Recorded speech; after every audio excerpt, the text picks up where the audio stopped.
Seleccionando el grabar, todavía no.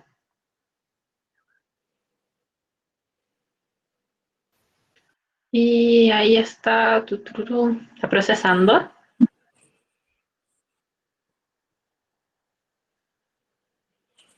Que se está demorando. Ahí Profe, sí. ya está grabando. Ahora sí, sí. Hola Karen. Ya chiquillos, bienvenidos entonces a un nuevo día de este curso de Turismo de Intereses Especiales de la Escuela Tecnológica con la Universidad de Magallanes, en colaboración y gracias a todos los expositores que han accedido, ¿cierto?, a ser parte de este gran equipo de trabajo. El día de hoy nos vamos a tener módulo doble con Darko Cotoras. Vamos a ver arañas, ¿cierto? Los arácnidos. Bueno, Darko Cotoras, que es un investigador asociado de la California Academy of Science, y él es doctor en biología integrativa de la Universidad de California, Berkeley, que después realizó su postdoctorado entre esta Universidad, ¿cierto?, de Santa Cruz, y tiene un magíster en ecología evolutiva. Darko le gusta, está trabajando con su línea de investigación en el estudio de procesos evolutivos de islas y utiliza un modelo de estudio de invertebrados, ¿cierto?, para esta línea. Bueno, ahora Darko se puede explayar mucho más con su presentación, y una vez más, Darko, gracias por acompañarnos. Por favor, chicos, ustedes ya saben que durante la ponencia todos los micrófonos apagados, las cámaras también. Si es que tienen alguna duda o consulta, la escriben en el chat, y después, cuando termine la exposición, vamos a responder todas sus consultas. Muchas gracias, Darko. Bueno, gracias a ti, Yanira, por invitarme, por considerarme en esto. También gracias por dejar abierta las charlas. Yo he escuchado unas cuantas y hay unas que tengo ahí pendientes que ver en YouTube, súper buenas, realmente una serie de charlas de lujo. Así que es un honor y un gusto poder participar con ustedes y contarles un poco de en lo que yo trabajo y el grupo de organismos que yo estudio. Como para organizar un poco y tengan un mapa mental de dónde vamos a ir, la primera clase, que es esta, es básicamente una clase de zoología de arañas. Voy a hablar de una gran diversidad de temas. Para que se hagan una idea, hay lugares donde estudié, hay un curso semestral completo de biología de arañas. Yo lo que voy a tratar de hacer en esta hora y media, considerando preguntas obviamente, así que una especie, casi una hora de presentación, va a ser prácticamente leer los títulos de un curso semestral. Entonces es algo muy resumido, pero por lo menos les va a dar una idea general. Y luego en el segundo módulo voy a mostrarles una serie de fotos de arácnidos que vienen en la zona de la Patagonia y contarles un poco la biología ya más específica de esas especies, géneros o familias. Bueno, quiero partir un poco poniendo esto en contexto y decir que las arañas tienen algo especial. Y eso que tienen especial es que las arañas tienen un lugar en nuestro corazón. Y quiero referirme un poco a eso porque es importante y creo que esa idea hace el link con este curso de turismo de intereses especiales. Por ahí dicen que del amor al odio hay un paso y que si te ignoran es como lo peor. Bueno, a las arañas nadie las ignora. A las arañas o las aman o les tienen fobia. Y esa sensación emocional tan fuerte hace que sean especiales. Eh, Sin saberlo, cuando empecé a trabajar con arañas, obtuve una especie como de llave al mundo emocional, a cómo la gente se relaciona con estos organismos. Y simplemente con decir que los trabajo, que trabajo en ellas, la gente me cuenta, me dicen, ay, sí, las arañas, yo las odio, son horribles, me dan miedo. Otra gente me dice que les encanta, que las encuentra fascinante.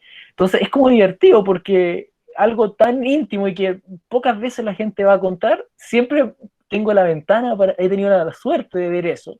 Y eso me ha mostrado cómo las arañas tienen un lugar en nuestro corazón. Y el que tengan ese lugar en nuestro corazón hace que sean un organismo interesante y atractivo. O sea, si yo dijera que estudio Quinorrinquia o Pripaupulido, son organismos muy interesantes, pero probablemente la gente a menos que trabajen en zoología, no sabrían lo que son. Entonces, en este caso sí, y eso genera una atracción. Y esta atracción tiene esta suerte, atrae esa suerte de fascinación y que obviamente hace el link con una actividad de turismo, de mostrar actividades al aire libre. eh, el, el poder, y algo interesante también es que muchas veces incluso la gente que tiene fobia, porque la fobia es algo más bien como visceral, ¿cierto? Muchas veces la fobia está acompañada de una curiosidad intelectual, entonces yo he visto también casos en las que personas que tienen una fobia muy fuerte, que se les para los pelos de la piel y cosas así, aún así quieren entender. Entonces, no es que esto va a alejar a las personas, yo diría que incluso los casos con fobia atraen a las personas. Y por eso creo que es relevante discutir este tema y presentarlo como una opción de, o como un elemento de naturaleza que puede ser mostrado en actividades turísticas. Eh, Esta foto es de una actividad que hicimos, de hecho, con Yanira en el Parque Omora, en la cual hicimos una charla muy similar a la que les voy a presentar ahora, y luego en la noche llevamos a un grupo de personas que están participando de la comunidad en Puerto Williams a ver arañas al Parque Omora. La actividad yo encuentro que salió súper bien, y tanto niños como adultos, después de haber hecho una parte como más teórica como esta, los llevamos a ver qué había en el bosque de noche. Y eso resulta súper atractivo, porque muchas veces y mucha gente no ha estado en un bosque de noche. Entonces ya un poco esa actividad, tal vez un poco profana, si se quiere, ¿cierto? Como meterse a un bosque de noche, ya genera cierto interés en las personas, que es como entretenido ver qué pasa ahí. Y de hecho como que eso te da que el mismo sitio, el bosque, digamos, puede ser utilizado de una cierta manera durante el día. En la mañana se pueden ver pájaros, se pueden ver hongos, se pueden ver plantas, y en la noche son estos otros organismos. Y uno se da cuenta que el lugar es completamente diferente. Esta actividad, como decía, te atrajo el interés tanto de niños, que para ellos era como una fiesta, y para los adultos que los mostraba organismos que normalmente no se ven. Además, cuando uno trabaja de noche, el hecho de tener una luz como que te focaliza la visión. Entonces todo como que baja su ritmo. Entonces a veces uno puede caminar de día buscando pájaros, por ejemplo, puede caminar, no sé, 1 kilómetro, o no, tal vez no tanto, pero 300 metros, pero en la noche vas a caminar 30 metros, y a cada árbol, cada roca vas a encontrar algo. Ahora, esta actividad de tipo de turismo nocturno, en Chile yo no he escuchado que se desarrolle tanto, pero en otros países sí se desarrolla mucho. Y de hecho voy a tomar como ejemplo a Tracy y Gianfranco, dos amigos y colegas que trabajan en Bahía Draque, en Costa Rica, y ellos hacen tour especializado en tour nocturno, en el cual ven arañas, insectos, anfibios, reptiles, algunas aves nocturnas. Yo he tenido la suerte de participar, de acompañarlos un par de veces, y realmente es una experiencia espectacular, y como decía, te transforma el bosque y te da una nueva, y te da una nueva visión de lo que está pasando ahí. De hecho, junto a ellos y a otros colegas también he tenido la oportunidad de participar en talleres para guías naturalistas, enseñando también de biología de arácnidos y arácnidos locales. Entonces, con todo esto, básicamente quiero decir que estos organismos son una especie, son un objeto de estudio, un objeto de apreciación de la naturaleza, que puede ser equivalente a las actividades de observación de aves, por ejemplo, pero en un horario distinto, con biología distinta y un mundo completamente diferente. Entonces, ese es como el link y esa es la respuesta de por qué estamos hablando de araña en un curso de turismo de intereses especializado. Ahora, uno está mucho más familiarizado con pájaros que con arañas. Y muchas veces, por eso voy a hacer una primera charla que es muy general de araña, porque muchas veces el conocimiento que se tiene es bastante limitado. Y estos organismos son raros. Y ahí, como les voy a mostrar durante esta charla, hacen muchas cosas que uno no se imaginaría. Entonces, es necesario tener un conocimiento de la biología básica para que una vez que se encuentran estos organismos en terreno, se pueda entregar esa información al turista, a quien te está visitando, y contarle todas estas cosas. Y obviamente, esto una vez yo lo conversaba con Yanira, personalmente creo que es muy importante tener un conocimiento profundo de naturalista cuando uno está mostrando cosas, por lo siguiente, o sea, uno puede ir a una fiesta, esto es una metáfora, uno puede ir a una fiesta y la fiesta se puede ver súper entretenida, con música, con comida, ya, y se ve entretenida. Ahora, si uno llega a esa misma fiesta y conoce a y los nombres de las personas, se vuelven aún más interesantes, porque sabes quién es quién. Ahora, si conoces los nombres y conoces así como chisme y conoces como copuchas de ellos, es aún más entretenido. Entonces, cuando uno estudia la biología de unos organismos, al aprender los nombres, la taxonomía, es como aprender los nombres de las personas. Al aprender su ecología y biología, es como aprender las copuchas y los chismes. Entonces, aún más entretenida la fiesta. Entonces, mientras más sepamos, vamos a hacer la fiesta más interesante. Entonces, es un poco el contexto. Ahora ya saltemos directamente a los organismos que nos convocan, que son los arácnidos. Los arácnidos corresponden a un grupo de organismos que están dentro del filum artrópoda. Los artrópodos incluyen los insectos, los crustáceos y nuestros amigos de 8 patas. Dentro de los arácnidos hay varias divisiones. Tal vez los más familiares son los escorpiones, las arañas, los ácaros, pseudoescorpiones, tal vez un poco más, opiliones. Eso para quienes vivimos en Chile son los más comunes. Tal vez alguien que vive en el norte ha visto solífugo, y creo que también hay un registro de un esquizomio en Chile, pero creo que eso no está muy bien reconocido, pero creo que hay uno de ellos. Ahora, gente que vive o trabaja en lugares tropicales va a conocer también otros como el ricinulio, los amblipigios, que son espectaculares, palpígrados, los uropígeos. Estos grupos no están presentes en Chile. La charla de hoy se va a centrar en las arañas, pese a que en el caso de los opiliones, y de hecho por cosa de tiempo podría haberme referido a ellos, son de alto interés, porque acá en Chile hay varias familias, hay una de ellas, la familia Gonileptidae, que son unos opiliones, unos arácnidos así grandotes.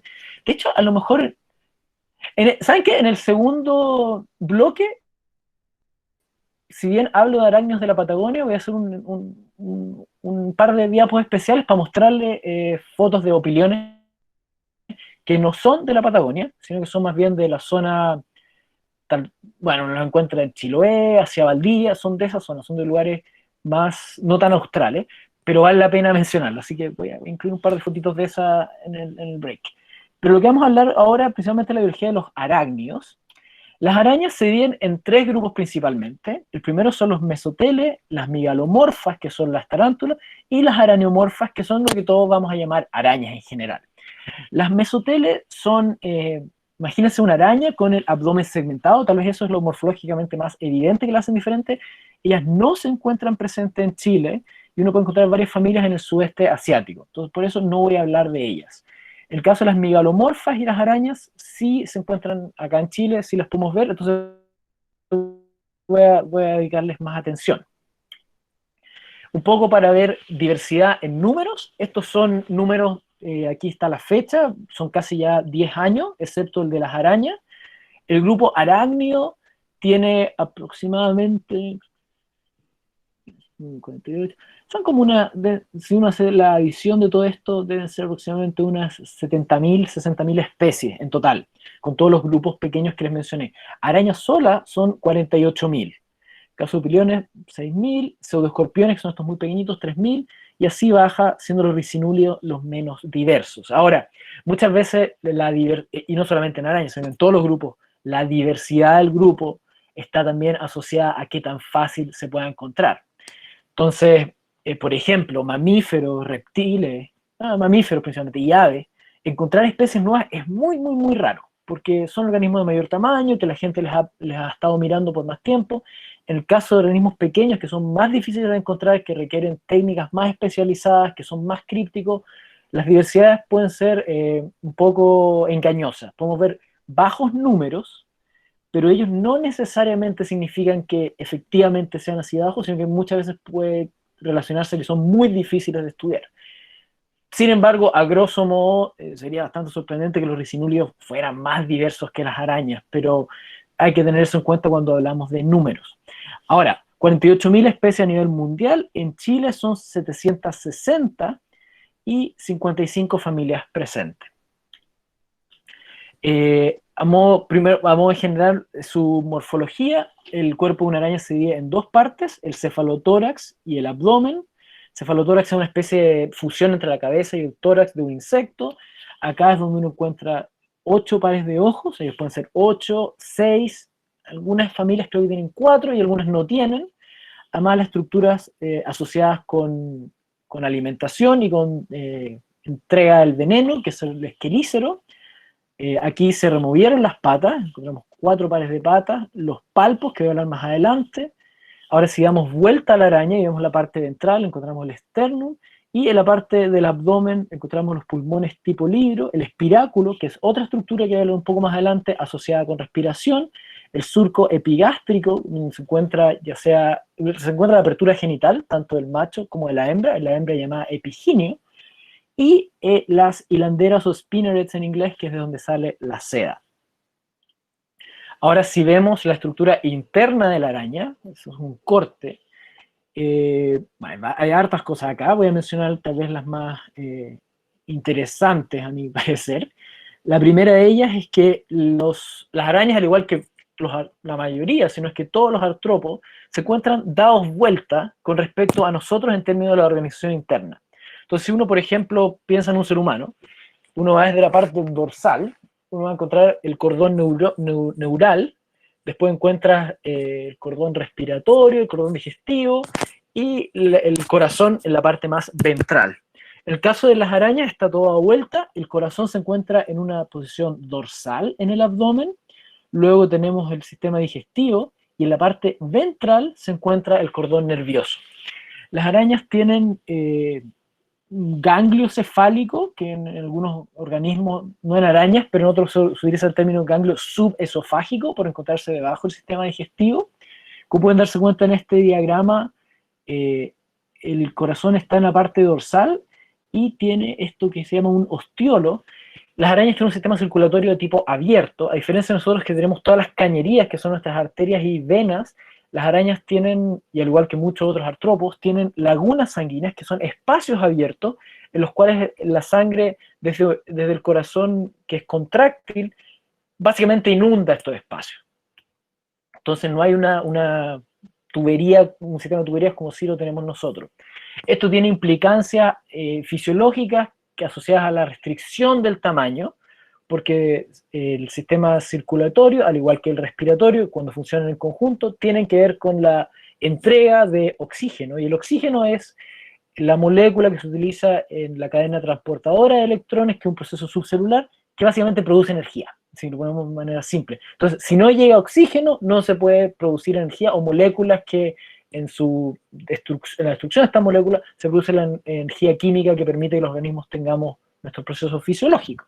Entonces, un sistema circulatorio abierto limita la posibilidad eficiente de entrega de oxígeno, lo que restringe el tamaño.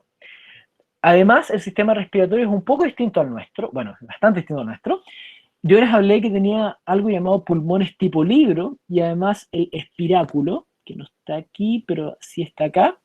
En este caso, si piensan en nosotros, vertebrados o mamíferos, tenemos una circulación pulmonar en la cual respiramos, luego la sangre se oxigena y pasa a la circulación sistémica llegando al resto del cuerpo. En el caso de las arañas, tiene un sistema circulatorio y además un sistema de pequeñas traqueolas o espiráculos, que son, imagínense, unos tubitos pequeños, por los cuales desde el exterior llega el aire directamente al tejido en el cual está, por ejemplo, ocurriendo la actividad muscular, que es un sistema que energéticamente uno podría decir que es un poco más ineficiente en la distribución del oxígeno que en nuestro caso. Entonces eso también nos limita fisiológicamente.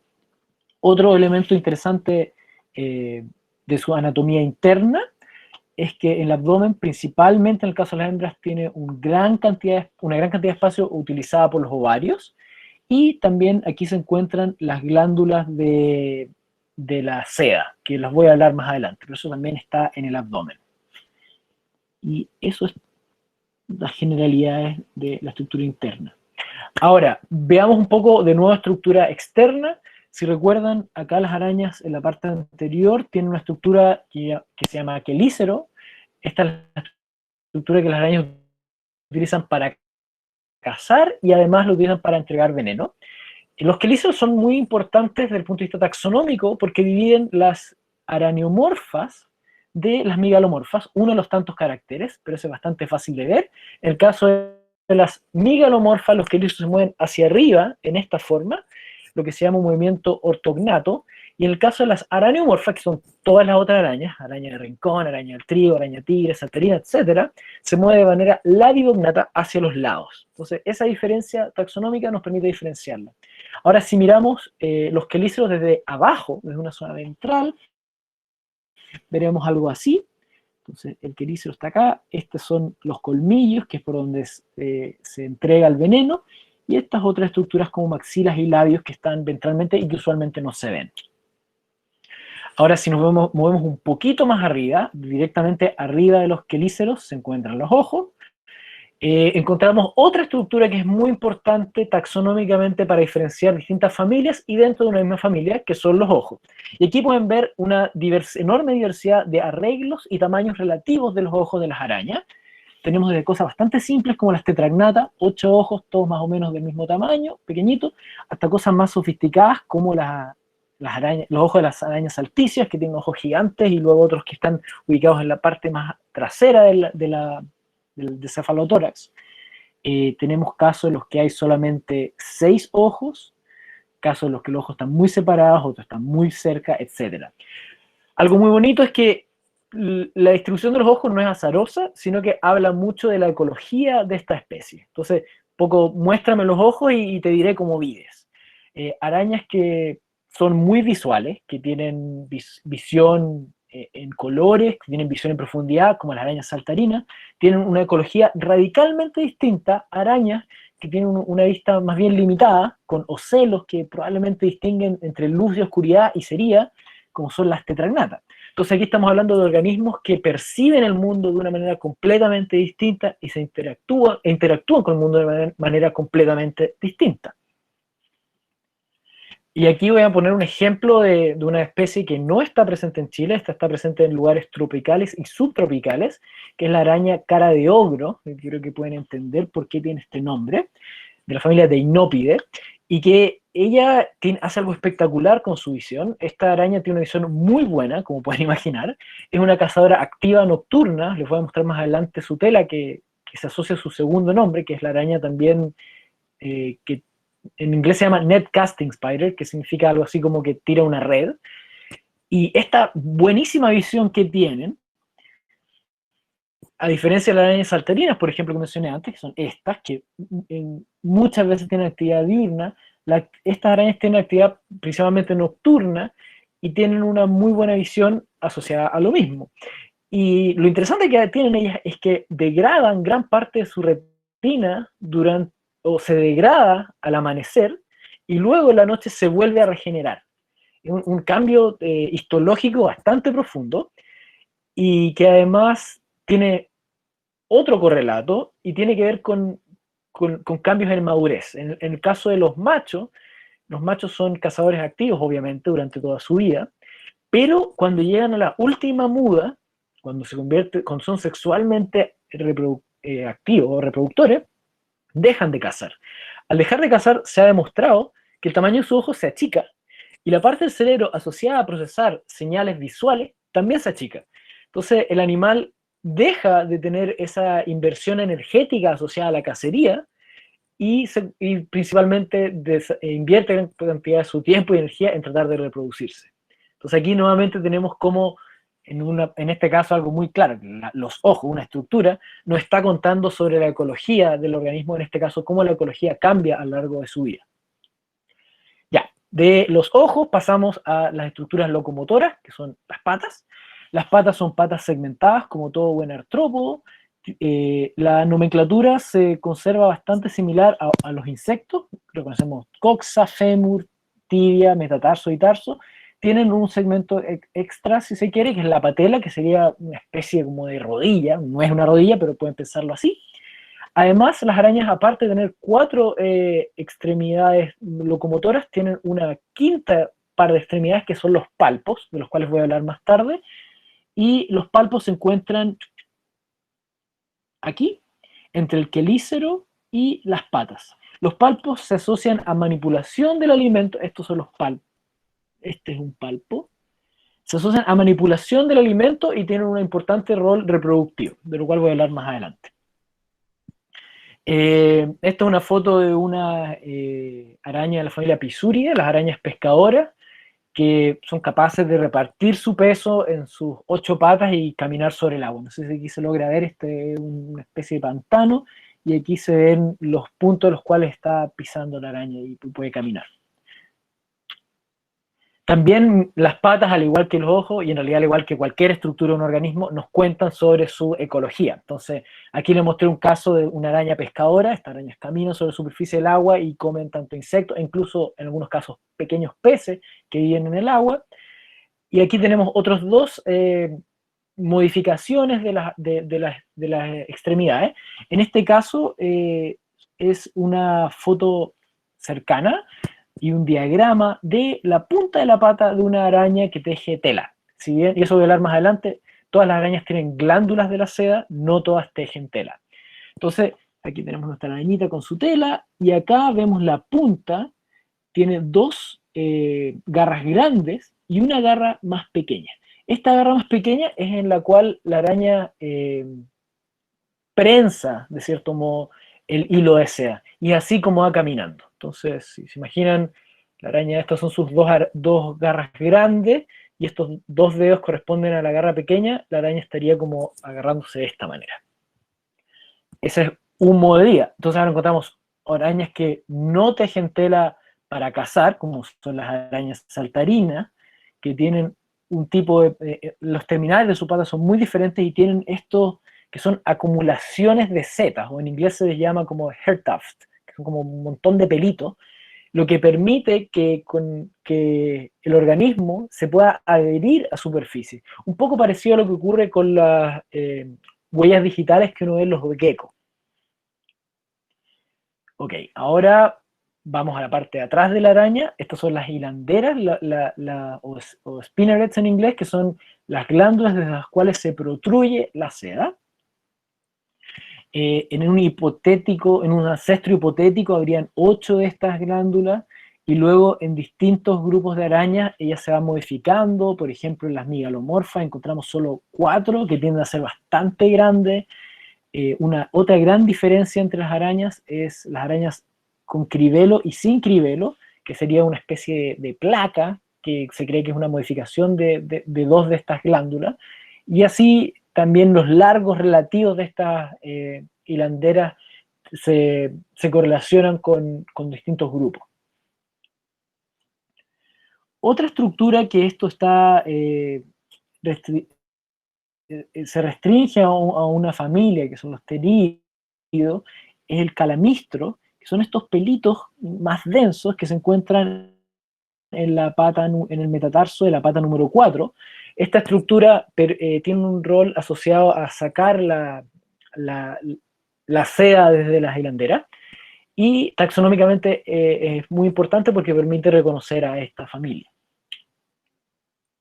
Lo que les había comentado, dentro del abdomen hay no muchas, hay 8 glándulas de la seda, y cada una de ellas se asocia a un tipo de tela distinta. O sea, las arañas producen tela para muchas cosas, pero no todas las telas son estructuralmente iguales. Entonces, por ejemplo, si uno ve una tela orbicular, como esta, la típica tela de Spider-Man, los rayos que hacen el marco, al igual que los radiales, son diferentes a los rayos que hacen el espiral, que tiende a ser la parte pegajosa. Entonces, una tela orbicular, la parte pegajosa sería la espiral. Ahora, distintos grupos de arañas van a hacer que esa parte pegajosa sea de manera distinta pegajosa. Hay algunas que tienen un tipo de araña de tela que es cribelada, que pueden imaginarse como una especie de velcro, o imagínense una cuerda ancha, estas cuerdas como que se ocupan en los barcos, y que alguien toma una peineta de metal y la empieza a romper y empiezan a salir como hebras de esta cuerda. Ese sería un símil de una tela de tipo cribelada. En otros tipos de tela, la tela pegajosa tiene que ver con gotitas de pegamento en sí. Otro tipo de tela es la tela que se utiliza para proteger, que las hembras utilizan para proteger los huevos.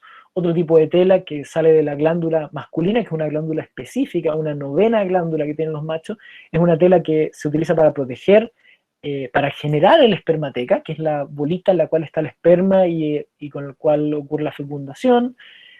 También está la tela de guía, o dragline en inglés, que es la tela que las arañas siempre van dejando tras de sí, y por eso cuando uno empuja una araña, normalmente las arañas caen como una especie de hilito de bungee, porque siempre la van dejando.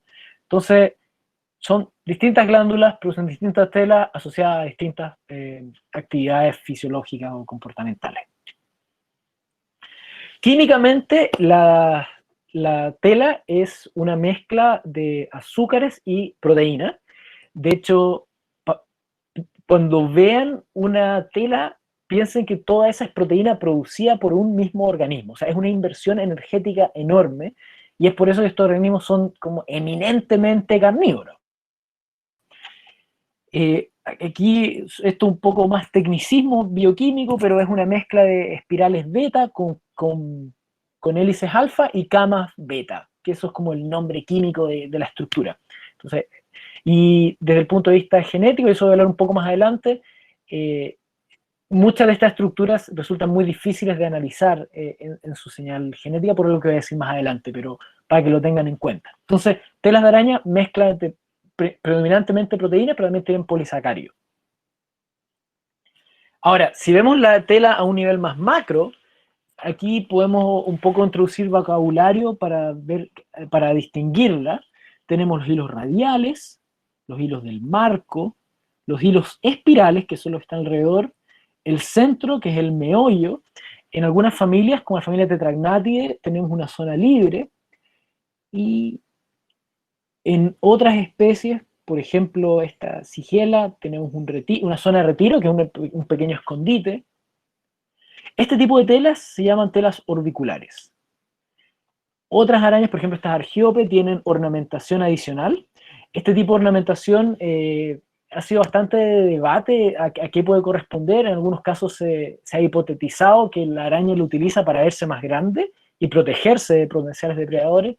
Otra hipótesis es que la araña lo aplica para hacer su tela evidente y prevenir que aves crucen y la destruyan. Recordemos la inversión energética que implica hacer una tela, pero eso todavía no está muy claro. De hecho, algunas especies cambian el tipo de ornamentación que hacen durante su vida. De hecho, algunas con esta forma más de espiral, algunas del género hacen esta forma más de X.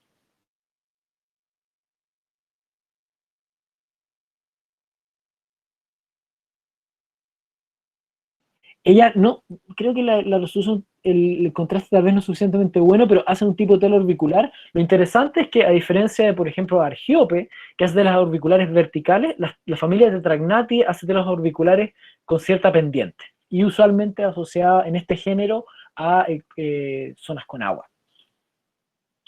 Después encontramos cosas bien espectaculares como esta que la hace un ulobórido, que imagínense una tela orbicular que se tira y se forma esta especie de conito, y las arañas cortan esto y eso sale proyectado hacia adelante y permite capturar a las presas. O también de la familia Araneide tenemos la citófora. Este es un género, bueno, en particular esta especie es de las Islas de la Sociedad, que hacen estas telas de tipo cama, y aquí no se logra ver tan bien como quisiera, pero son varias. Es una especie casi de como condominio de arañas, y es bastante espectacular, un tamaño bastante grande. Se pueden, como referencia, estos son arbustos, y creo que hasta esta altura debe ser como 1,80 m. Muchas telas todas juntas. Otro tipo de tela cama, pero que lo hace una familia distinta, son las arañas de la familia Linífide. Las arañas linífidas son una de las, tal vez la segunda o tercera familia en diversidad, muchísimas especies. En general son muy pequeñitas, tan pequeñitas que hacen este tipo de telas cama en la hojarasca y comen pequeños organismos llamados colémbolos, entre otras cosas. Acá, para efecto de fotografía, muestro una del género Orson Welles de Hawái, que presenta un fenómeno llamado gigantismo insular, que hace este mismo tipo de telas camas, pero son unas telas enormes que llegan a tener, no sé, 40 centímetros de diámetro. Es algo bien espectacular de ver. Otro tipo de telas son las telas tridimensionales o en tango o desordenadas, que las hacen las arañas de la familia Teridae, que es la viudas negras.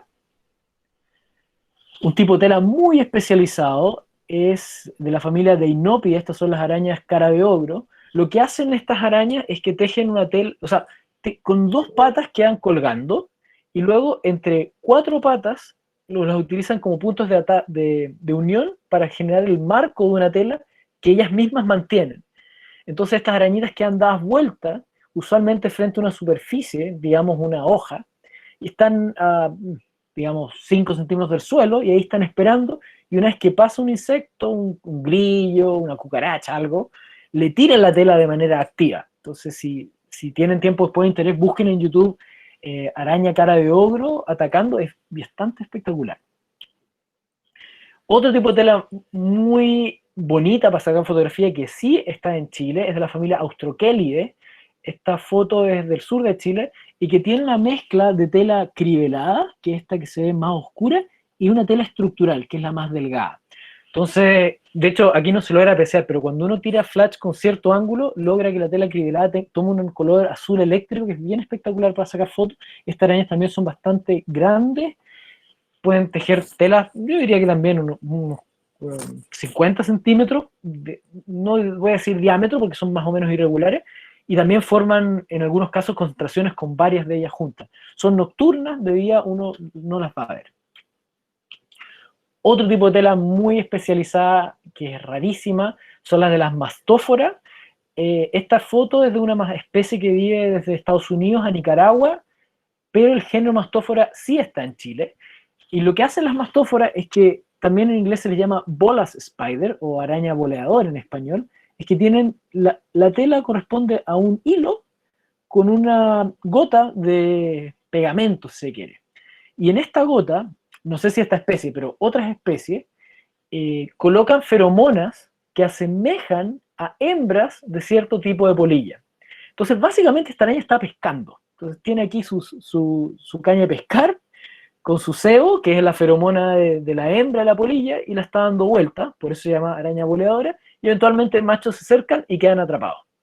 Como les decía, el género mastófora está presente en Chile, yo nunca he visto una foto de, de esto, entonces tal vez lo hacen. Otro tipo de tela muy especializada y es bastante espectacular es de la familia Sinotaxia, una familia no con muchas especies, esta foto es de Costa Rica, y tiene esta estructura que básicamente parece una malla con celdas cuadradas. Esto es un tipo de megalomorfa, esta es una araña, en inglés se llaman California Trapdoor Spider, son las arañas como de puertita. Esta vive en California y lo que hace, esto es un video de YouTube, si uno ve el video se puede notar bien, la tapa la llenan con musgo y con tierra y realmente no se ve. O sea, acá es una pinza con la cual se abre y uno logra ver dónde está escondida la araña, pero si no, esta tapa se cierra y realmente está ahí totalmente camuflada. También, esto, y van a vivir ahí, muchas veces estas arañas logran vivir por años. Un tipo de tela también diferente, que para mí es de gran aprecio, porque también estoy trabajando con este grupo, es del género Wendilgarda. El género Wendilgarda son un grupo de arañas de distribución tropical que hacen una tela, esto está sobre agua, en la cual tiene un hilo estructural y luego hilos pegajosos que bajan y que se pegan al agua. Y entonces de esta manera atrapa ya sea insectos que están directamente sobre el agua, como las mulitas, familia Guerride, o insectos que vuelan sobre la superficie. Entonces, también un tipo de tela muy modificada de este grupo. Bueno, y todas estas fotos que les he mostrado son solamente para ilustrar la diversidad de telas que tienen, y esto es solamente la punta de un iceberg. O sea, mientras más uno podría pasar una charla entera discutiendo de cómo estas especies se han adaptado para cazar de esta manera. Algo también asociado con la tela y que es muy interesante para estudios biogeográficos, que es a lo cual yo me dedico, es que las telas también lo utilizan para dispersión a larga distancia. Y esta es una ilustración de arañas del género Tetragnata que están haciendo un comportamiento en inglés llamado ballooning. Este comportamiento no solamente lo hace esta familia, lo hacen muchas otras familias de hecho, y usualmente ocurre cuando las arañas son juveniles. Lo que la araña hace es que sube hasta una punta, una ramita, y empieza a tirar tela, y eventualmente corrientes de viento la capturan, y eso permite que disperse grandes distancias. Y cuando digo grandes distancias me refiero a miles de kilómetros, tanto como para colonizar archipiélagos volcánicos como la Isla de la Sociedad, Hawái, Rapa Nui, Juan Fernández, etc. Entonces un medio, aparte de ser una estructura asociada a cacería, también una estructura asociada a dispersión. Voy a ver cómo voy con el tiempo. Estamos súper viendo acá, así que dale nomás. Súper, gracias. Otra estructura que vale la pena mencionar en este contexto son las glándulas del veneno. Acá, estos son los quelíceros que han sido extraídos de una araña. Entonces, aquí imagínense esto de los quelíceros, le sacan los quelíceros, la cabeza se remueve y dentro del cefalotórax se encuentran las glándulas del veneno. Acá hay una preparación de un quelícero de una migalomorfa y también muestra dónde estaría la glándula del veneno.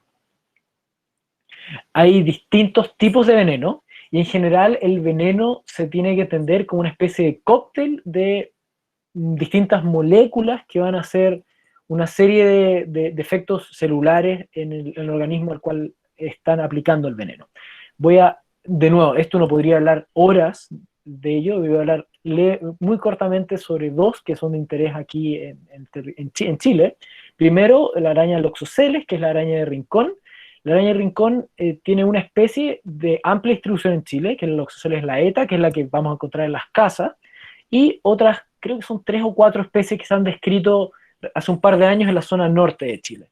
El género no es de exclusiva distribución de Chile, lo encontramos en muchas otras partes, por ejemplo en México creo que hay como 20 especies, en Norteamérica hay una que es muy famosa, en Estados Unidos, perdón, que se llama, en inglés le dice la Brown Recluse, que estaba en la zona sur y la zona sureste de Estados Unidos, y además hay como unas 5 especies más que tienen sus distribuciones más norte en los estados del sur, en Texas, Nuevo México, Arizona, California, que son especies que suben desde México. Entonces, bueno, a nombre general, las arañas de este género se llaman arañas reclusas o arañas violinistas por una pigmentación que tiene el cefalotórax. Su tipo de veneno es un tipo de veneno necrótico que hace daño celular, usualmente es a nivel de la piel, pero puede tener casos más peligrosos en el cual ocurre algo que se llama loxocelismo visceral, en el cual de maneras que yo no tengo clara puede llegar a tener efectos más internos. El otro caso que voy a mencionar es el género Latrodectus, que son las viudas negras. El género Latrodectus es un género bastante grande de distribución mundial. Acá muestro fotos de una redback, que son las Latrodectus que se encuentran en Australia. Acá en Chile tenemos tenemos varias, tenemos más de una especie, entre ellas, por ejemplo, se encuentra que tal vez uno encuentre de manera más común, que es la viuda café, que se parece mucho a una viuda negra, pero tiene una coloración de un negro menos opaco, y es un color más cafezoso, por eso tiene ese nombre. Las Latrodectus tienen un veneno diferente. En este caso, dentro de todas las moléculas se encuentra la alfa-latrodectina, lo cual se ha estudiado mucho desde el punto de vista médico, y tiene un efecto más bien neurotóxico que local. Entonces uno cuando tiene una picadura de una viuda negra a nivel tisular en la vecindad donde ocurrió la picadura, uno no va a ver algo tan... una placa necrótica tan grande como una loxoceles, sino que se ve algo más bien sencillo, pero sí tiene efectos internos muy graves. Bueno, más que decir muy graves, que pueden llegar a ser muy graves. Algo que siempre digo cuando hablo de veneno de arañas es que una cosa es el efecto que el cóctel de moléculas tiene sobre el tejido, y otra es la reacción alérgica que se pueda tener. Muchas veces esas dos cosas se pueden sumar y tal vez el efecto fisiológico más profundo tenga que ver con la reacción alérgica de la persona más que con la reacción directa hecha por las enzimas que tiene el veneno. Entonces, siempre cuando algún compuesto extraño entra en nuestro cuerpo, está el riesgo de tener una reacción alérgica fuerte. O sea, hay gente con alergia al maní, a la picadura de abeja, etc. Entonces, como regla general, creo que es buena idea tratar con cuidado a las arañas y que no te piquen. Porque incluso especies que pueden tener un veneno de una letalidad muy bajita, si el cuerpo de uno tiene una reacción alérgica fuerte, puede convertirse en algo muy grave. Entonces, como regla general, hay que mantenerse alejado. Y eso no tengo un número, me hubiera gustado, bueno, no tengo ese número, pero de todas las especies de araña, una minoría tiene efecto venenoso en los seres humanos, lo cual es notable. Ahora, esa minoría recibe mucha atención y hay que tenerles cuidado, pero de la gran mayoría de las arañas no van a hacernos nada. Pero aún así, es buena idea que no te piquen. Ok, otra interacción un poco dolorosa que se puede tener con las arañas está restringida a las arañas megalomorfas, las tarántulas, y son los pelos urticantes, que son, como su nombre lo describe, son estructuras de forma pilosa que generan reacciones de irritación en nuestra piel. Esto es un diagrama en el que se muestran el abdomen de distintas megalomorfas y dónde se distribuyen estos pelos urticantes. En particular, miren con calma la número 8, que es homeoma, y número 9, que es gramostola. Gramostola rosea es la famosa araña pollito, que en general tiene muy buen carácter, por eso entraron en el mercado de la mascota, pero aún así tienen sus pelos urticantes. Como pueden ver acá, estarían en la segunda mitad del abdomen, y si ven esta foto acá, espero que lo vean y si no me creen, se ve un poco distinto, y esa diferencia tiene que ver con la pigmentación, ¿cierto? Tiene que ver con los pelos urticantes que tiene la araña. En el caso de homeoma, que es el número 8, tenemos estos dos parches en los lados, y aquí están representados por estas dos áreas que se ven un poco más claritas. La forma en que las arañas se deshacen o entregan estos pelos urticantes varía mucho. Hay algunas que como que se los limpian, otras que al contacto con la piel del potencial depredador se sueltan, otras algunas se sueltan en la base, otras tienen las barbas con puntas en la punta. Hay toda una diversidad en ese sentido. Esa es como la idea general. Ok, entonces ahora cambiamos un poquito de tema. Hablé del veneno como un modo, bueno, no dije, pero el veneno asociado a cacería, asociado a defensa, pelos urticantes asociados a defensa, y que la tela también tiene que ver con cacería de presa. Las arañas, pese a ser tan diversas, y diversas en tamaños, colores, comportamiento, etcétera, son extremadamente no diversas en su dieta, lo cual es notable. Si uno ve cualquier otro grupo de organismos, un grupo grande, uno va a encontrar depredadores, herbívoros, omnívoros, bla, bla, bla. En las arañas prácticamente la diversidad dietaria no existe, lo que es impresionante en sí mismo. Salvo por una araña que se ha descrito, que es Bagheera kiplingii, que es una araña saltícida que vive en los bosques secos de Centroamérica hasta México, que presenta cierto comportamiento de araña vegetariana. Entonces, cuando todo es igual, que haya una que sea muy diferente, es realmente notable.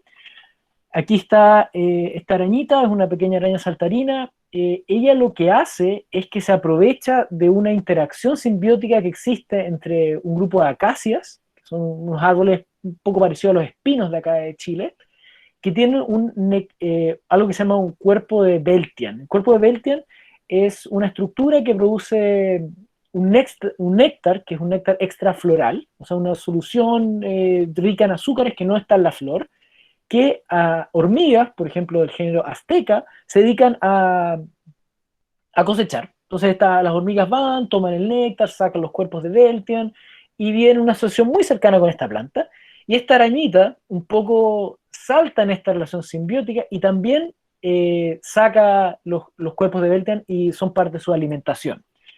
Entonces acá muestra este paper del 2009, muestra el porcentaje de ítems dietarios de esta araña, que son cuerpos de Beltian, néctar foliar, y también larvas de la hormiga y otros invertebrados.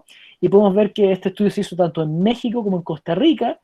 Podemos ver que en ambas localidades el cuerpo de Beltian es lo más importante, pero sobre todo en Costa Rica sí hay un comportamiento en el cual se sigue habiendo depredación de otros animales. Y aquí se ve con las hormigas. Este diagrama muestra la proporción relativa de un isótopo de nitrógeno respecto al carbono, que da una señal de qué tan carnívoro es el organismo. Entonces, mientras más en esta zona del gráfico nos encontremos, va a ser más carnívoro, y aquí vemos que muchos de estos puntos se corresponden con otras arañas, y que nuestra araña vegetariana se encuentra acá abajo con una señal de nitrógeno muy similar a la señal isotópica de nitrógeno de los cuerpos de Beltian, de las hormigas y de las larvas de hormiga. En cierto sentido, aquí uno rescata la frase, tú eres lo que comes. Entonces, las arañas vegetarianas isotópicamente se parecen más a lo que están comiendo que otras arañas que son más de tipo carnívoro. Ok, otro tema, comunicación. Las arañas tienen un repertorio comunicacional bastante diverso.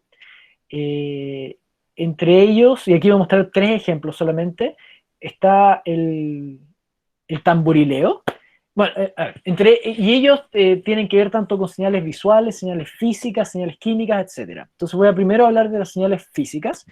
Uno de ellos es el comportamiento de tamborileo, y aquí se muestra un diagrama en el cual el palpo se mueve y está golpeando el sustrato. Y este golpeo de sustrato se hace en comportamientos de apareamiento, con el cual macho y hembra se comunican, y en cierto sentido, si la hembra está receptiva y es convencida, si se quiere, por el macho, ocurre la cópula. Este tamborileo que ocurre con los palpos no solamente lo hacen arañas de la familia de las arañas lobo, como acá, las arañas saltarinas también lo hacen. De hecho, hay unos estudios bien espectaculares en una zona que se llama las Islas en el Cielo de Arizona, que son unas montañas que se han aislado hace mucho tiempo y que tienen la misma especie de araña saltarina en las cimas de la montaña.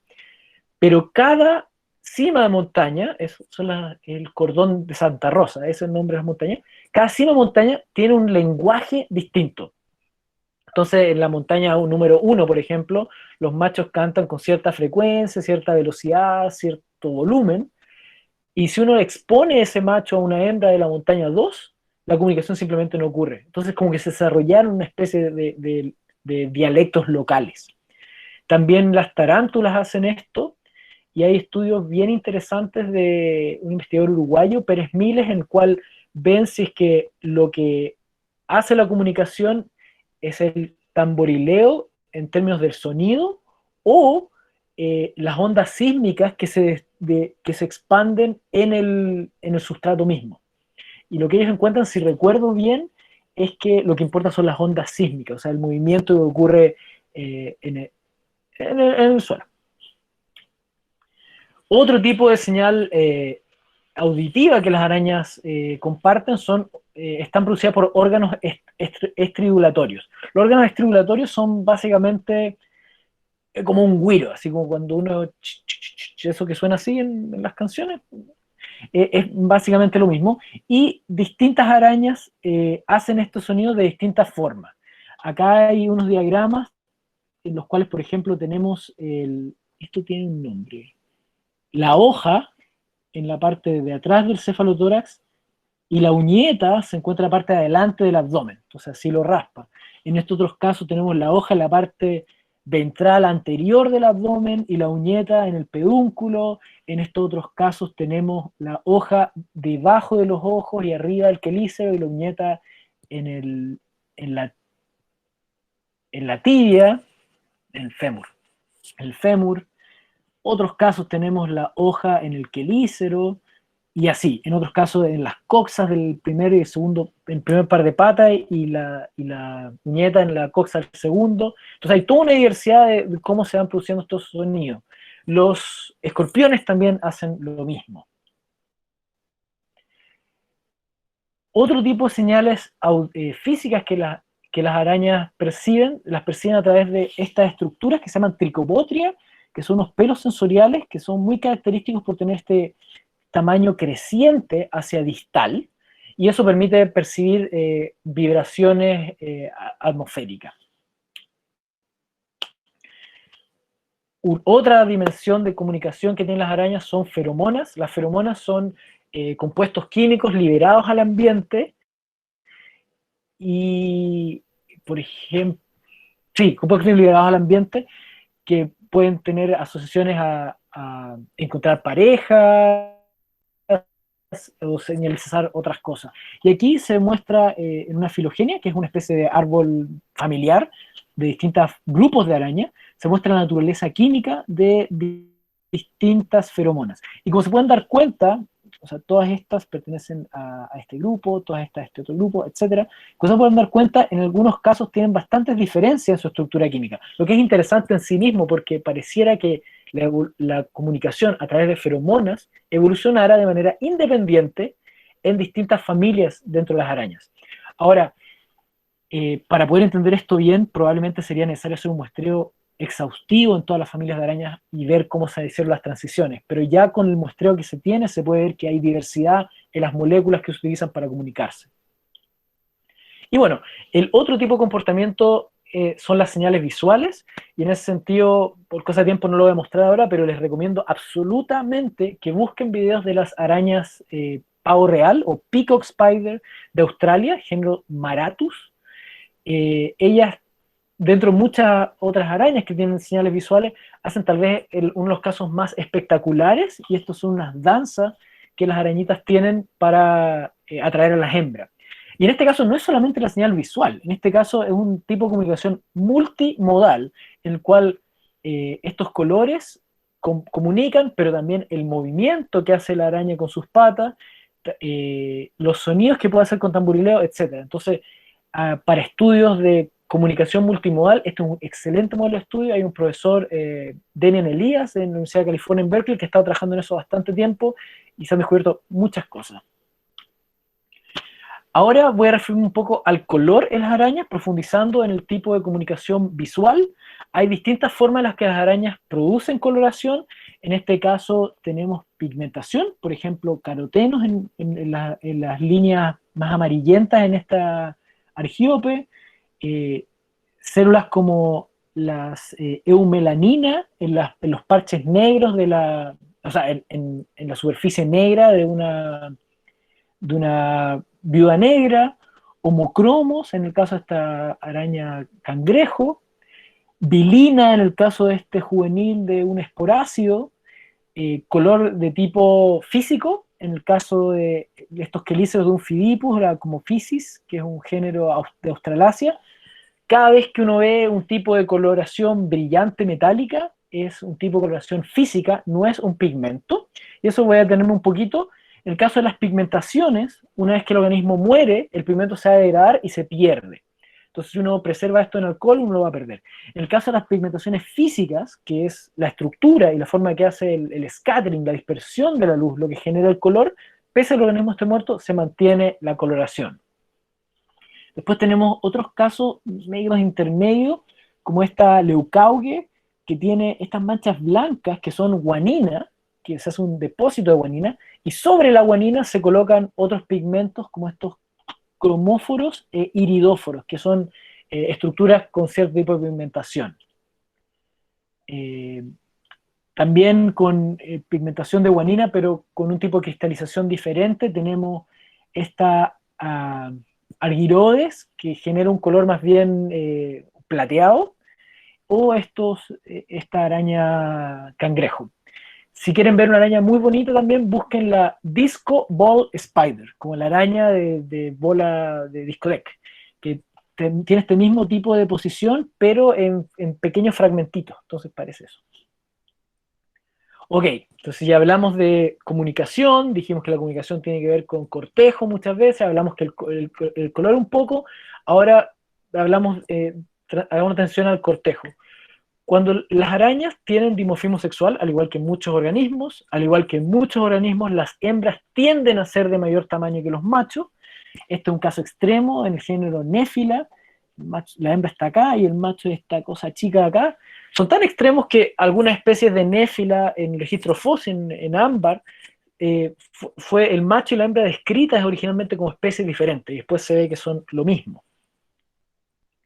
Pero lo que hace la gran diferencia no es el tamaño, en muchas especies no hay diferencia de tamaño, sino que las estructuras reproductoras en sí. Si recuerdan, cuando me refería a los palpos, dije que tienen que ver con manipulación del alimento, pero también en reproducción. Este es la punta de un palpo masculino, que tiene una serie de estructuras bastante intrincadas, y esas estructuras se asocian a la transferencia de esperma cuando ocurre la reproducción. En cierto sentido, ustedes pueden pensar que el palpo es como la flor de una araña. Como las flores en botánica, ¿cierto? Son muy útiles para reconocer la especie. En las arañas es la misma historia.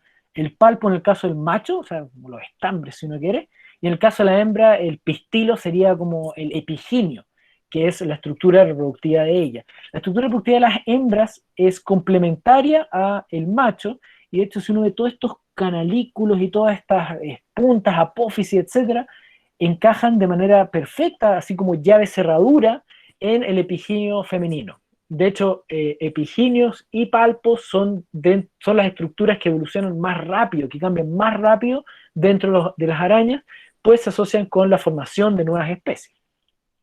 Fotomicroscopía electrónica de epiginios de hembras.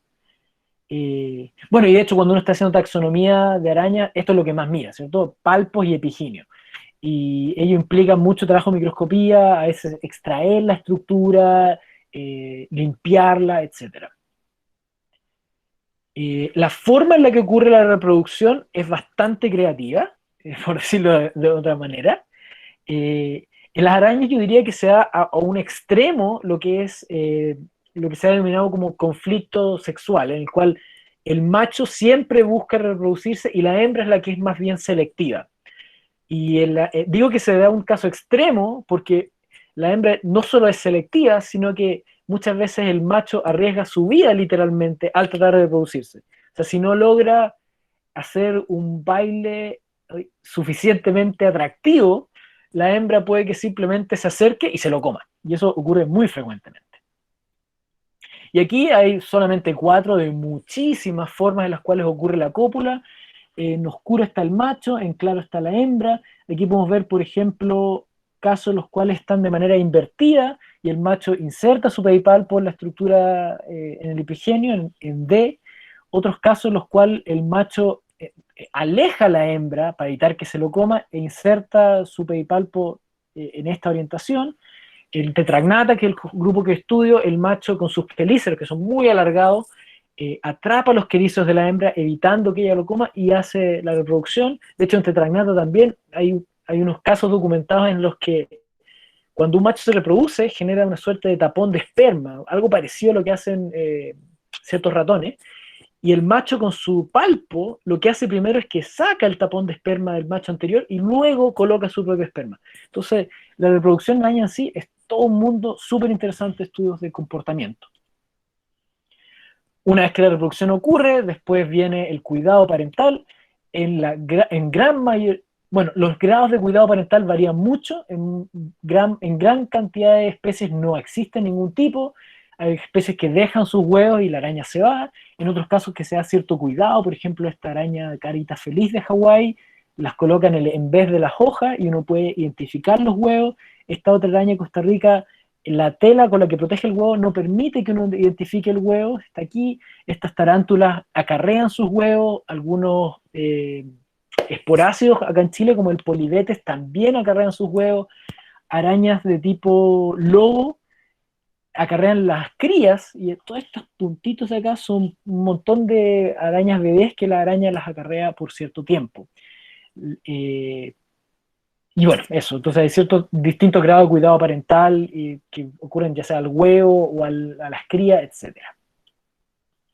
Entonces ya tenemos las crías, tenemos los huevos y comienza el desarrollo. El desarrollo de las arañas también es algo bastante peculiar. Los estadios tempranos, aquí podemos ver un huevo con muchas células, luego ocurre una especie de epibolía, que es un movimiento celular bastante típico en el desarrollo, y luego se forma esta banda, que es la banda donde va a estar nuestra futura araña. Acá, imagínense que, bueno, todo esto es el huevo, el saco de vitelo, y la araña comienza aquí. Aquí tenemos el cefalotórax, luego tenemos los quelíceros, los palpos, las patas, y luego el abdomen. Entonces, como que la araña estuviese en una pelota pegada, exponiendo la parte ventral. Interesantemente, podemos ver un abdomen segmentado embrionario, que no va a ser segmentado en arañas adultas, excepto en mesotele de manera externa, ¿cierto? Y podemos ver que la gran mayoría de los apéndices son muy desdiferenciados. Es un esquema, este es un corte sagital, creo que sí, sagital, en el cual podemos ver lo mismo, y esta es una foto de microscopía electrónica de microscopía de fluorescencia,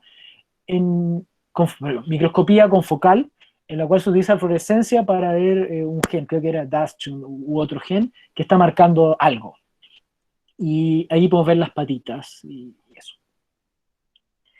Las arañas hacen un movimiento llamado inversión, que es único de este grupo, o es muy raro en otros grupos, el cual la araña pasa a estar en la parte de abajo de la pelota de vitelo, exponiendo su parte ventral, a la parte superior, algo así como una especie de los aliens que se le pegan a la gente en la cara, se ve algo así, obviamente no lo es, y lo que ocurre es que la banda embrionaria se parte y migra por los lados del vitelo, y luego se vuelve a unir en la parte superior.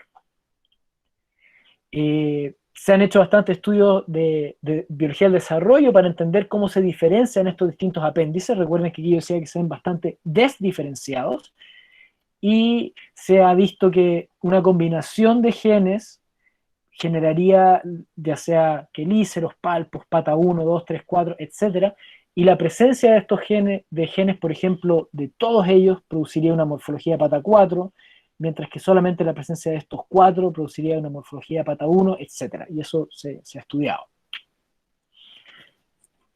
Tiempo. 2:44, empezamos a las... ¿Daniela, cuánto tiempo me queda? Mira, para responder preguntas, mira, es que ahora igual es distinto porque contigo tenemos los dos módulos, entonces si quieres, porque el segundo módulo dijiste que era un poco más cortito, ¿verdad? Significativamente más corto. Claro, entonces podemos continuar con esto, después ver un par de preguntas, pero terminar de responder todas las preguntas ya durante el segundo módulo, para que quede como un ratito de break para los chicos. Perfecto, ya. Ok. Ya, entonces seguimos. Como les había dicho, ya habíamos visto el desarrollo temprano de las arañas, y ahora las arañas, al igual que todos los artrópodos, hacen algo que se llama muda. Entonces las arañas tienen un exoesqueleto que es rígido, no tan rígido como los insectos, pero aún así su crecimiento no es continuo, como el caso de nosotros.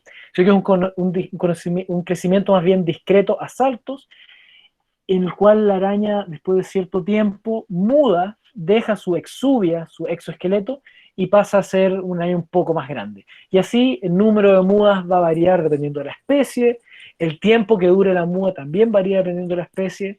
Si quieren ver videos que son estéticamente bastante atractivos, busquen muda de tarántula. Hay unos videos en YouTube muy buenos en los cuales aparecen mudas de tarántula aceleradas en el tiempo, entonces uno ve la araña como tiritando y cómo sale de su cascarón. Ahora ya voy terminando la parte más biológica. Rápidamente les quiero comentar, y esto ya se acerca más a mi área de expertise, que es la parte más genómica. Estudiar un genoma de una araña, que es la estructura genética interna, es muy complejo y ha costado mucho por varias razones. Hay pocos organismos similares que se hayan secuenciado, tienen alto contenido repetitivo. Cuando un genoma es muy repetitivo es muy difícil de estudiar. Además, no sé si tal vez habrán visto en Archivos Secretos X o en otras películas de ciencia ficción, cuando muestran los estudios genéticos que salen puras letras, ¿cierto? Las letras A y T se repiten mucho en las arañas, lo que también hace que sean difíciles de estudiar, y además que tienen alta heterocigosidad, que es algo más técnico, pero que eso también dificulta que se puedan estudiar. Entonces, pese a que hay mucho interés desde el punto de vista de ciencia básica y ciencia más aplicada, ya sea para entender veneno, entender propiedades físico químicas, biomecánicas de la tela, el código genético ha sido difícil no el código, pero la estructura genómica, la estructura del genoma ha sido difícil de codificar. No imposible, y hay avances, pero ha sido mucho más difícil que en otros grupos. Algo que se ha encontrado que es muy interesante es que previa a la separación de los escorpiones y las arañas, habría habido una duplicación completa del genoma de las arañas. Entonces, no se sabe si ocurrió previo a que ellos se separaran o bien ocurrió independientemente en los dos grupos. Lo interesante de duplicar genes es que al duplicar genes se pueden hacer más cosas si se quiere. Entonces, por ejemplo, hay un gen que codifica para el color verde. Entonces, si ese gen muta, el color verde se podría perder potencialmente. Ahora, una vez que el gen se duplica, un gen podría mutar y darte un color azul, entonces ahora tienes verde y azul.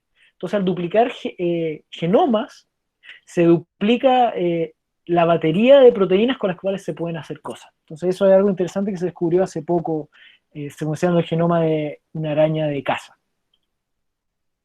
Y utilizando también estudios genómicos, se ha logrado entender, y hay varios estudios en los últimos 3 años que han estado descifrando las relaciones entre todas las familias de araña, mostrando que gran cantidad de las familias que tenemos hoy en día se diversificaron en el Triásico temprano, o sea, al comienzo de la edad de los dinosaurios, y desde entonces ya se establecen.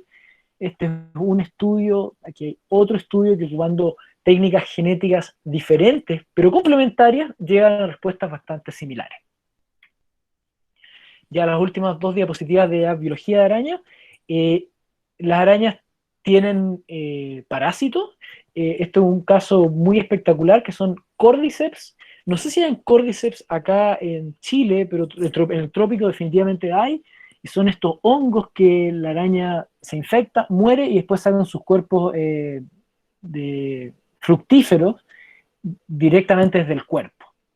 Otro tipo de parásitos son las avispas de la familia Pompiliae, que son en inglés se les llama las spider wasp, creo que son, con las avispas de mosca, de araña. Entonces imagínense, hay que ser una avispa muy, muy, así por ponerlo en términos bien coloquiales, hay que ser muy cool, muy, muy bacán para atacar a una araña.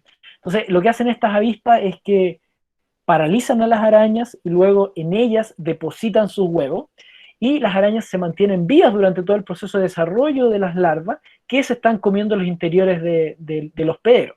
Entonces es una especie de parasitismo, es un parasitismo parecido al de Alien, al de la película. O sea, uno que se mantiene vivo el hospedero mientras se desarrollan las crías. Y este es un video en el cual uno ve una de estas avispas arrastrando a la tarántula. Esto es en una parte de bosque seco en Costa Rica. Y bueno, era el tamaño, yo creo que serían unos 3 o 4 centímetros.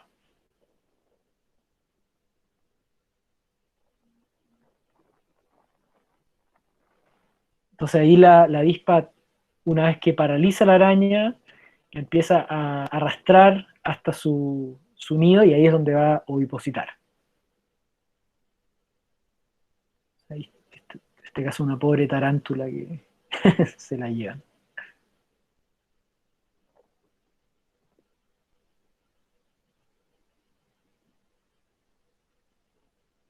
Ok.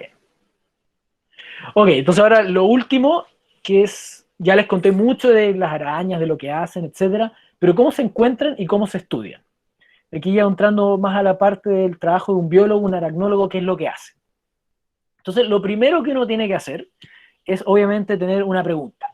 ¿Cuál es la diversidad de tal parte? ¿Cómo se comportan estas especies? ¿Cómo se relacionan? Etcétera. Una vez que uno tiene una pregunta, uno tiene que conseguir financiamiento.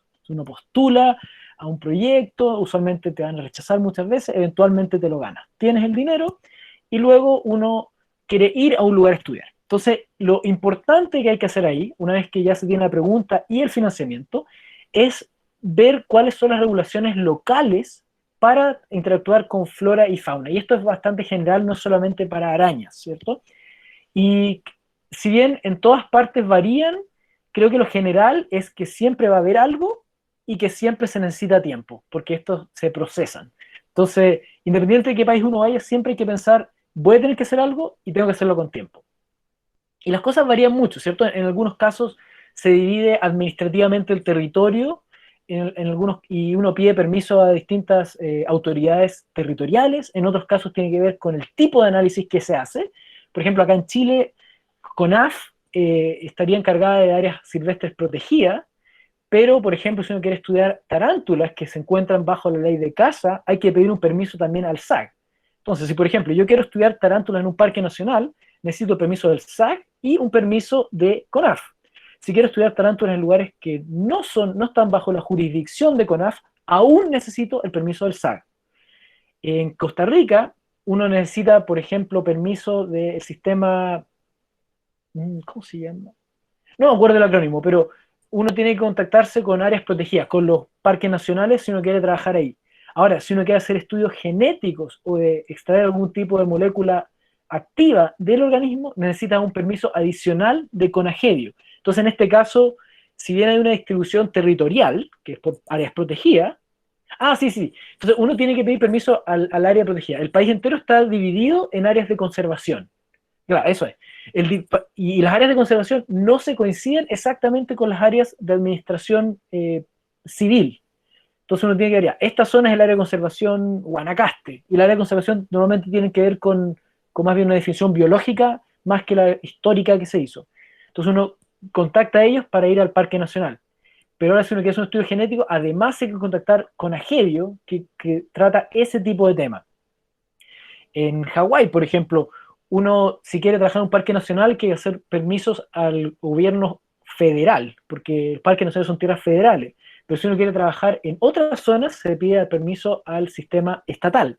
En el sistema estatal tienen dividido el territorio en reservas forestales, áreas naturales, reservas naturales, bosques experimentales, también hay reservas privadas, por ejemplo Nature Conservancy. Entonces uno pide el permiso estatal y luego permisos de acceso a las distintas áreas. Y así. Entonces el mensaje es, siempre va a haber algo y siempre va a tomar tiempo, así que dense el más tiempo que puedan. Entonces una vez que uno tiene los permisos y uno tiene el dinero, va a terreno, y esa es como la parte como que uno aún le gusta mucho, porque uno va y ve lo que hacen los organismos, dónde viven, etc. En mi caso, que hago estudios de biodiversidad, implica muchas veces caminar bastante, no porque los organismos siempre estén intrínsecamente lejos, sino que a veces, por ejemplo, me interesa ver la variación en una gradiente altitudinal. Entonces uno tiene que, no sé, pasar 4 horas solamente para llegar a la cima de un cerro, para colectar 15 minutos, no, para colectar 1 hora, y luego otras 4 horas para bajar. Pero esa hora de colecta es tan importante que uno sacrifica 8 horas del día en llegar ahí y tener esa muestra. Entonces, mucho caminar, a veces poco, a veces uno encuentra lo que quiere al lado del estacionamiento, y eso es mejor, ¿cierto? Uno puede hacer más cosas. También uno siempre está a merced del tiempo, entonces uno puede decir que uno tiene mucho entusiasmo y tiene su ropa Gore-Tex y no se va a mojar, pero los bichos no les gusta estar fuera cuando hay mucha lluvia. Entonces, si uno va a trabajar en un lugar donde hay probabilidad de lluvia, probabilidad de mal tiempo, probabilidad de viento, o un lugar que tenga una sequía estacional, uno siempre está a merced de esas imponderables. Una sequía tal vez es más manejable, porque uno sabe que no ha llovido, pero lugares en los que la lluvia puede aparecer de manera sorpresiva, uno tiene que calcular muy bien cuánto tiempo va a destinar a ese lugar, porque si vas un día y llueve, puedes tener todas las ganas, pero si los bichos están escondidos, no se puede lograr. Entonces eso también es otra cosa que hay que tener en mente. ¿Cuánto tiempo le destinas a cada lugar? Y considerando las condiciones ambientales y la fecha. Otra cosa también a tener en cuenta es la logística. Dependiendo de la pregunta que uno tenga, muchas veces hay sitios que tienen acceso que uno puede llegar caminando, puede llegar en bus, puede llegar incluso en bicicleta, pero otros que son mucho más difíciles y cuales requiere, por ejemplo, acá, esto es en Monte Orogena, en Tahití, hay que llegar en helicóptero. Entonces, suena súper entretenido y lo es, pero implica una logística mucho, mucho más compleja. Implica también conseguir más dinero para pagar eso, coordinar con más personas, etcétera. Entonces, tiene ese elemento que también hay que considerar. También, en general, implica cuando, por ejemplo, esto es de esta misma expedición, ¿cierto? Uno va a un lugar así, uno va a subir en helicóptero, va a estar 5 minutos, entonces aquí nos quedamos acampando, y eso también tiene que ver con traer comida, traer las carpas, etcétera. Y eso complejiza más el trabajo, entonces hay que ser muy sabio en cómo uno organiza su salida de terreno, por las limitantes de tiempo, limitantes de presupuesto. No siempre es bueno jugar a ser Indiana Jones y decir, no, yo voy a ir a acampar a todas partes. Muchas veces tal vez es mejor poder quedarse en un hotel, arrendar una cabaña, etcétera, y eso permite tener un lugar donde uno deje las cosas, donde uno pueda procesar muestras, donde uno pueda llegar a un lugar para secar la ropa, etcétera. Entonces eso también hay que tenerlo en mente. Acampar es muy entretenido cuando uno está haciéndolo por gusto, pero muchas veces si uno está trabajando puede hacer que las cosas se vuelvan mucho más complicadas. Entonces eso hay que también pensarlo. Como les decía, trabajo de campo muchas veces implica un nivel de logística alto, y eso hay que sopesarlo con el objetivo principal que uno tiene. En el caso de mi trabajo siempre ha sido colectar organismos de distintas zonas. Si uno está haciendo estudios comportamentales, por ejemplo, los objetivos son diferentes y también eso hay que considerarlo. Entonces ya una vez que uno se las arregla para llegar al lugar, tomó las decisiones adecuadas, la forma en la que uno obtiene los organismos va a variar dependiendo de qué es lo que uno está estudiando. En mi caso, yo estudio principalmente arañas que viven en el follaje. Entonces aquí estoy ocupando esta especie de volantín de género, el cual uno sacude la vegetación, los organismos caen y uno los puede colectar desde ahí. Eso es lo que yo hago principalmente. También uno puede ocupar una red entomológica cuando uno está colectando en zonas de pastizales, o bien, en este caso, por ejemplo, fue necesario ir en bote porque estaba interesado en unas especies que viven en estos pastizales inundados. Este es un lago en Panamá, y en estos pastizales inundados la forma de acceder era en un bote y después con la red entomológica pasarlo por arriba. Y ahí hay que siempre como tener el cuidado que no se mojara, porque una vez que se moja la red, se colapsa y ya es un problema. Entonces también hay que adecuar la metodología a la biología del organismo. Esto es en Tierra del Fuego, y aquí estoy cavando un hoyito para una trampa de fondo. Aquí yo estaba buscando especies que no viven en follaje, sino que son caminadoras activas en el suelo. Esto también es para arañas de suelo. Aquí lo que hago es tamizar hojarasca. Entonces uno toma la hojarasca, le echa aquí, sacude y luego busca lo que cae. Entonces aquí se pueden dar cuenta que estoy con un guante. Eso es porque en el lugar donde estaba había una mini posibilidad de que hubieran ciertas serpientes. Entonces para tener una protección también hay que considerar eso, o sea, la biología que hay ahí y los riesgos, como especies urticantes, serpientes o que te puedan picar, también hay que evaluarlo cuando uno está colectando. También esto asociado a muestras de suelo. Estas son trampas Berlés. Lo que se hace es que se colecta hojarasca de esta manera y luego se colocan en unas bolsas acá, en las cuales se prende una luz, y esta luz calienta la hojarasca, haciendo que los organismos escapen y vayan a la parte inferior, y cuando llegan a la parte inferior de la bolsa caen en estos vasitos que tienen alcohol y se preservan.